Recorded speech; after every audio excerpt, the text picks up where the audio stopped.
പത്തനംതിട്ട പെരുമ്പട്ടിയിൽ വൻ ലഹരിവേട്ട 2.047 gram MDMA-യും 13 gram കഞ്ചാവുമായി വെള്ളിയിൽ മുറിയിൽ കൊറ്റനാട് സ്വദേശികളായ 2 യുവാക്കൾ പിടിയിലായി. രഹസ്യവിവരത്തിന്റെ അടിസ്ഥാനത്തിലായിരുന്നു എക്സൈസ് പരിശോധന.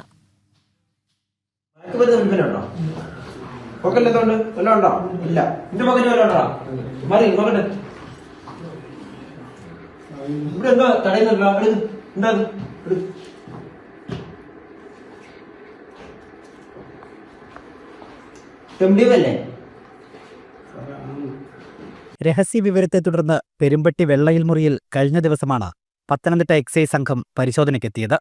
പോക്കറ്റിലും മെത്തക്കടിയിൽ സോക്സിനുള്ളിലും സൂക്ഷിച്ച നിലയിലായിരുന്നു ലഹരി പദാർത്ഥങ്ങൾ. വെള്ളയിൽ മുറിയിൽ സ്വദേശി സാജു ജോൺ തോമസ്, കൊറ്റനാട് സ്വദേശി പ്രശാന്ത് ചന്ദ്രൻ KP എന്നിവരെ എക്സൈസ് അറസ്റ്റ് ചെയ്തു. ഇവരിൽ നിന്ന് 2.047 ഗ്രാം MDMA-യും 13 ഗ്രാം കഞ്ചാവും പിടിച്ചെടുത്തു.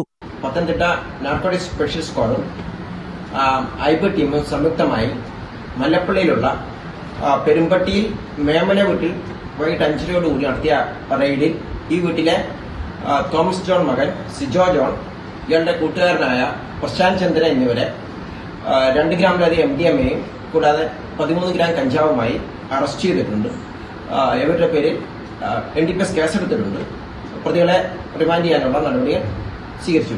യുവാക്കൾക്കെതിരെ NDPS വകുപ്പുകൾ പ്രകാരം കേസെടുത്തു. പ്രതികൾക്ക് ലഹരി വിൽപ്പന ഉണ്ടായിരുന്നോ എന്നും അന്വേഷിക്കുന്നുണ്ട്. ജനം, പത്തനംതിട്ട.